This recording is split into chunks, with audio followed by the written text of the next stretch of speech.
Assalamualaikum warahmatullahi wabarakatuh. Kami dari kelompok satu akan mempresentasikan tentang tugas pendidikan bahasa Indonesia, yaitu laporan analisis paragraf dalam teks tentang cyber harassment sebagai ancaman di dunia maya yang tak terlihat tetapi nyata. Sebelum itu, izin perkenalkan diri, nama saya Putri Nabila Atifah dengan NPM 2415061040. Selanjutnya, Nah, selanjutnya adalah saya dengan nama Edward Frederick, NPM 2415061114. Selanjutnya, saya Revalina Wandasari dengan NPM 2415061070. Selanjutnya, saya Joshua Andrew Sihaan, NPM saya 2455061010. Selanjutnya, saya Rizky Ahmad Farezi dengan NPM 2415061031. baik.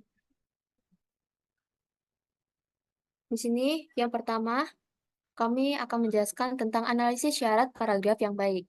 Pada paragraf pertama, pada poin pertama yakni adalah kesatuan, yang dimana paragraf ini tuh membahas satu gagasan utama yaitu definisi dan esensi cyber harassment. Topik ini diulas dengan fokus pada penggunaan teknologi digital untuk pelajaran di dunia maya. Dan pada poin kedua, ini tentang kepaduan, yang dimana kalimat di paragraf ini terhubung secara logis, yang menjelaskan aspek-aspek dari cyber harassment, mulai dari fenomena hingga teknologi yang digunakan. Tapi ada beberapa kalimat yang dapat disederhanakan untuk menjaga kelancaran alur. Misalnya, pada kalimat menggunakan teknologi digital seperti media sosial, email, forum, dan platform daring lainnya. Itu bisa lebih disederhanakan menjadi menggunakan berbagai platform digital seperti media sosial, email, atau forum daring. Eh, Kalimat tersebut akan lebih mudah untuk dibaca oleh pembaca. Lalu pada poin ketiga, yakni tentang kelengkapan, yang di mana paragraf ini mencakup informasi penting, namun dapat diperluas dengan contoh kasus nyata atau data statistik untuk lebih memperkuat pemahaman pembaca. Lalu, materi selanjutnya akan dibacakan oleh Edward. Jadi, pada paragraf kedua, mari bahas poin pertamanya dulu. Kesatuan. Gagasan utama paragraf ini adalah alasan dibalik keberanian pelaku melakukan cyber harassment. Fokus pada anonimitas sebagai penyebab utama telah tersampaikan dengan baik. Pada poin kedua, mari kita bahas tentang kepaduan. Meskipun paragraf ini terhubung dengan baik, ada beberapa kalimat yang mungkin bisa diatur ulang agar alur lebih lancar. Contohnya, kalimat mereka tidak perlu menghadapi korban secara langsung sehingga mereka merasa bebas untuk mengekspresikan perilaku agresif atau merendahkan yang mungkin tidak akan mereka lakukan dalam interaksi tatap muka. Bisa direvisi menjadi pelaku tidak harus menghadapi korban secara langsung. Hal ini membuat mereka merasa lebih bebas untuk mengekspresikan perilaku agresif atau merendah. Perilaku tersebut mungkin tidak akan mereka lakukan dalam interaksi tatap muka. Pada poin ketiga, mari kita bahas tentang kelengkapan. Informasi yang disajikan cukup jelas untuk mendukung gagasan tentang peran anonimitas. Namun, bisa lebih baik dengan ilustrasi dari kasus-kasus nyata di dunia nyata di mana anonimitas memang memicu perilaku cyber harassment. Selanjutnya akan Baik, materi selanjutnya akan dibahas oleh Saudara Revalina. Baik, selanjutnya di paragraf ketiga, yang pertama itu ada poin kesatuan. Nah, di paragraf ini, poin kesatuannya itu dia menyoroti dampak psikologis dan sosial dari cyber harassment pada korban, dan tetap konsisten pada satu gagasan tersebut. Lalu, poin yang kedua itu ada kepaduan. Nah, di paragraf tersebut, kepaduannya itu terlihat pada kalimat-kalimat yang terhubung dengan logis, menjelaskan dampak-dampak cyber harassment secara bertahap. Transisi antar kalimat lancar, meskipun ada beberapa kalimat yang bisa dipadatkan untuk meningkatkan efektivitas kalimat. Contohnya itu ada kalimat dampak dari cyber harassment sangatlah luas dan mendalam. Banyak korban yang mengalami gangguan psikologis seperti kecemasan, depresi, bahkan trauma yang berkepanjangan. Nah, itu bisa direvisi. Jadi, dampak cyber harassment meliputi gangguan psikologis serius seperti kecemasan, depresi, dan trauma berkepanjangan. Nah, poin yang terakhir dari paragraf ini yaitu kelengkapan. Paragraf ini cukup lengkap, namun akan lebih kuat jika ditambahkan data atau contoh empiris untuk memberikan bobot lebih pada klaim tentang dampak psikologis yang dijelaskan. Kembali kepada moderator. Baik, materi selanjutnya akan dijelaskan oleh Saudara Rizky Ahmad. Paragraf keempat. Yang pertama, poin kesatuan. Pada poin kesatuan ini, paragraf membahas tentang satu gagasan, yaitu rendah remaja terhadap cyber harassment karena menggunakan media sosial yang luas dan kurangnya kesadaran akan risiko. Selanjutnya, poin kedua. Pada poin kedua ini, kalimat-kalimat dalam paragraf ini saling terhubung secara logis. Penjelasan mengenai media sosial dan bagaimana remaja rentan terhadap cyber harassment terangkai dengan baik. Selanjutnya, poin ketiga, yaitu poin kelengkapan. Informasi mengenai kerentanan remaja terhadap cyber harassment sudah mencakup berbagai aspek yang penting. Namun, menambahkan contoh nyata dari insiden cyberbullying di kalangan remaja bisa memperkuat argumen. Baik, materi selanjutnya yakni paragraf 5 akan dijelaskan oleh Saudara Joshua. Oke, selanjutnya paragraf kelima, poin pertama, kesatuan. Kesatuan fokus pada permasalahan hukum terkait cyber harassment. Gagasan utamanya adalah tantangan dalam penegakan hukum karena anonimitas pelaku dan rendahnya laporan dari korban. Poin kedua, kepaduan. Kepaduan paragraf ini menunjukkan hubungan logis antara tantangan hukum dan kesulitan melacak pelaku. Namun, transisi antara kalimat agak kaku dan bisa lebih lancar dengan tambahan penjelasan lebih detail tentang contoh spesifik tentang hukum yang ada. Kalimat, meskipun undang-undang di banyak negara, termasuk Indonesia, sudah mengatur tentang cyber harassment. Tantangan untuk menegakkan hukum ini tetap besar. Banyak korban yang enggan melapor karena takut balas dendam dari pelaku atau merasa bahwa tidak ada yang bisa dilakukan untuk menghentikan pelecehan tersebut. Anonimitas pelaku juga menjadi kendala dalam proses penegakan hukum karena sulitnya melacak identitas pelaku sebenarnya di dunia maya.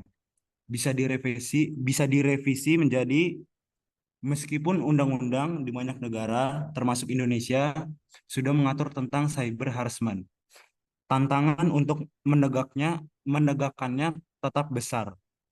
Salah satu alasan utamanya adalah banyak korban yang enggan melapor karena takut akan dibalas dendam dari pelaku atau merasa tidak ada tindakan yang dapat dilakukan. Selain itu, anonimitas pelaku di dunia maya memperparah situasi ini, membuat proses penegakan hukum semakin sulit karena identitas pelaku sulit dilacak. Eh, Poin yang terakhir, kelengkapan. Kelengkapan penjelasan sudah cukup tantangan utama dalam penegakan hukum. Namun, paragraf ini bisa lebih lengkap jika dilengkapi dengan rincian undang-undang yang berlaku di Indonesia terkait pelecehan cyber. Oke. Baik, baik, pada paragraf ke-6 ini, yaitu pada poin pertama tentang kesatuan, yakni gagasan utama yang disampaikan adalah pentingnya literasi digital sebagai upaya pencegahan terhadap cyber harassment. Pada poin kedua tentang kepaduan, yaitu kalimat-kalimat yang ada dalam paragraf ini terhubung dengan baik dengan penjelasan logis tentang pentingnya literasi digital, penekanan pada langkah-langkah pencegahan, dan peran individu terjalin rapi. Namun, kalimat terakhir bisa diberikan penekanan lebih dengan transisi yang lebih halus. Contohnya pada kalimat, masyarakat perlu diberikan pemahaman mengenai cara menggunakan internet dengan bijak dan aman, termasuk bagaimana mengendali tanda-tanda pelecehan cyber dan langkah-langkah yang dapat diambil untuk melindungi diri. Di tingkat individu, korban diharapkan untuk segera melapor jika mengalami pelecehan cyber dan mengumpulkan bukti-bukti yang diperlukan untuk mendukung laporan mereka. Nah, kalimat itu bisa direvisi menjadi masyarakat perlu diberikan pemahaman mengenai cara menggunakan internet dengan bijak dan aman, termasuk bagaimana mengenali tanda-tanda pelecehan cyber dan langkah-langkah yang dapat diambil untuk melindungi diri. Selain itu, di tingkat individu, korban juga diharapkan segera melapor ketika mengalami pelecehan cyber, serta mengumpulkan bukti-bukti yang diperlukan untuk mendukung laporan mereka. Lalu pada poin ketiga tentang kelengkapan, yaitu paragraf ini lengkap dan memberikan informasi yang diperlukan untuk memahami pentingnya literasi digital dalam pencegahan cyber harassment. Namun, tambahan informasi tentang metode edukasi yang lebih spesifik bisa memperkaya paragraf ini. Lalu, materi selanjutnya akan dijelaskan oleh Edward. Oke, saya akan menjelaskan paragraf ke-7. Pertama, mari kita bahas poin pertama, yaitu kesatuan. Paragraf ini membahas tanggung jawab penyedia platform digital dalam menangani cyber harassment. Gagasan utama paragraf ini tetap fokus pada peran penyedia platform dalam mencegah pelecehan. Yang kedua, mari kita bahas tentang kepaduan. Paragraf ini kohesif, dengan kalimat-kalimat yang terhubung erat melalui penjelasan tentang peran penyedia platform dalam menyediakan sistem pelaporan yang efektif. Yang ketiga, mari kita bahas kelengkapan. Informasi yang diberikan cukup lengkap, namun menyertakan data atau kasus dari platform digital yang telah menangani masalah ini secara efektif akan memperkaya konten. Baik, materi selanjutnya akan dilanjut oleh Saudara Revalina. Baik, selanjutnya ada paragraf 8. Poin pertama, kesatuan. Gagasan utama paragraf ini adalah pentingnya kolaborasi antara pemerintah, penyedia platform, dan masyarakat dalam menghadapi cyber harassment. Yang kedua, ada kepaduan. Kalimat-kalimat dalam paragraf ini cukup padu dan terhubung secara logis dengan fokus yang jelas pada kolaborasi antara pihak-pihak yang disebutkan. Selanjutnya, namun, bisa ditingkatkan dengan transisi yang lebih kuat di beberapa bagian. Kalimat pemerintah dan penegak hukum di sisi lain harus terus meningkatkan kerjasama untuk menegakkan hukum yang ada dan menciptakan regulasi yang lebih ketat untuk melindungi masyarakat dari kejahatan siber. Selain itu, peran komunitas dan organisasi non-pemerintah sangat penting dalam memberikan edukasi, dukungan, dan advokasi bagi korban cyber harassment. Nah, kalimat tersebut bisa kita revisi menjadi pemerintah dan penegak hukum harus terus meningkatkan kerjasama untuk menegakkan hukum yang ada, serta menciptakan regulasi yang lebih ketat guna melindungi masyarakat dari kejahatan siber. Di samping itu, kolaborasi dengan komunitas dan organisasi non-pemerintah juga sangat penting. Mereka memiliki peran strategis dalam memberikan edukasi, dukungan, dan advokasi bagi korban cyber harassment. Poin ketiga ada kelengkapan. Paragraf ini memberikan gambaran yang memadai tentang kerjasama yang diperlukan.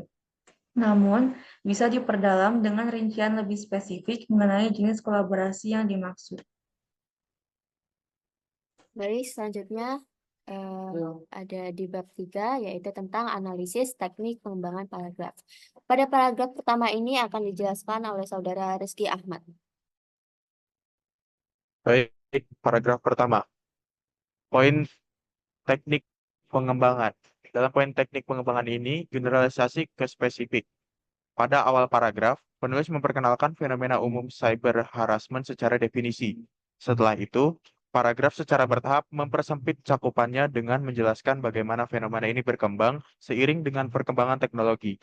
Penulis juga mulai menggambarkan dampak cyber harassment secara umum, menunjukkan tingkat keseriusannya.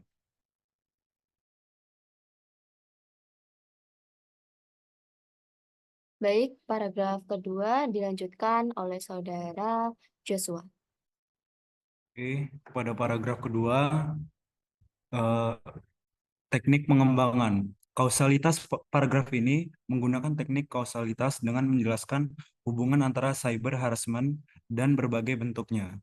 Penulis menunjukkan bahwa pelecehan cyber memiliki berbagai sebab yang berbeda, seperti penghinaan atau penyebaran informasi tanpa izin, yang semuanya berujung pada kerugian bagi korban. Baik, selanjutnya ada paragraf 3 ya, tentang teknik pengembangan dari paragraf 3, yaitu contoh atau ilustrasi. Paragraf ini menggunakan teknik ilustrasi dengan menggambarkan dampak nyata dari cyber harassment pada korban. Penulis memberikan contoh spesifik mengenai gangguan psikologis yang dialami korban seperti kecemasan, depresi, dan trauma untuk memperjelas seberapa sih seriusnya dampak tersebut. Lalu paragraf keempat akan disampaikan oleh saudara Edward. Mari kita bahas tentang paragraf keempat. Paragraf keempat menggunakan teknik pengembangan yaitu contoh atau ilustrasi. Paragraf ini menggunakan teknik contoh atau ilustrasi untuk menggambarkan kelompok yang rentan terhadap cyber harassment, yaitu remaja. Penulis memberikan contoh bagaimana remaja seringkali menggunakan media sosial dan menjadi target cyberbullying karena kurangnya kesadaran akan risiko dunia maya. Baik, paragraf 5 akan dijelaskan oleh saudara Revalina. Oke, di paragraf 5 ini, teknik pengembangannya itu kausalitas. Karena di paragraf ini menggunakan teknik kausalitas itu karena menjelaskan hubungan sebab akibat antara keberadaan undang-undang terkait cyber harassment dan tantangan dalam penegakannya. Penulis menjelaskan bahwa meskipun undang-undang ada, kesulitan untuk menegakkannya disebabkan oleh berbagai alasan, seperti ketakutan korban untuk melapor. Baik, selanjutnya ada paragraf 6 yang akan dijelaskan oleh saudara Rizky Ahmad. Baik, selanjutnya adalah paragraf ke-6. Dalam paragraf ke-6 ini menggunakan teknik pengembangan proses. Paragraf ini menguraikan langkah-langkah penting dalam meningkatkan literasi digital sebagai upaya pencegahan cyber harassment, seperti meningkatkan literasi digital dan mengedukasi masyarakat tentang cara melindungi diri di dunia maya. Baik, materi selanjutnya akan dijelaskan oleh saudara Joshua. Oke, selanjutnya paragraf ke-7. Teknik pengembangan. Eh, teknik proses digunakan lagi di sini untuk menjelaskan langkah-langkah yang dapat diambil oleh penyedia platform digital dalam menangani cyber harassment. Penulis menekankan tanggung jawab platform untuk meningkatkan moderasi dari sistem pelaporan. Baik, selanjutnya ada paragraf 8. Jadi pada paragraf 8 ini, teknik pengembangannya itu menggunakan generalisasi ke spesifik. Paragraf ini dimulai dengan pernyataan umum tentang perlunya pemerintah dan penegak hukum untuk bekerja sama dalam menegakkan hukum. Lalu berlanjut ke langkah-langkah spesifik yang dapat dilakukan, seperti menciptakan regulasi yang lebih ketat untuk melindungi masyarakat dari cyber harassment. Selanjutnya, kesimpulan yang akan dijelaskan oleh saudara Edward. Mari kita bahas tentang bab keempat, kesimpulan. Setelah kita melakukan analisis terhadap seluruh paragraf, dapat disimpulkan bahwa hampir semua paragraf memiliki syarat paragraf yang baik. Paragraf-paragraf tersebut memiliki kesatuan dengan gagasan utama yang jelas, kepaduan yang cukup baik meskipun di beberapa tempat bisa ditingkatkan dengan transisi yang lebih mulus dan kelengkapan yang cukup memadai. Namun, beberapa paragraf masih bisa diperkaya dengan contoh yang lebih konkret atau rincian tambahan. Teknik pengembangan paragraf yang digunakan cukup bervariasi, seperti generalisasi ke spesifik, kausalitas, proses, dan contoh atau ilustrasi. Hal ini membuat pembaca memahami pesan yang disampaikan secara efektif.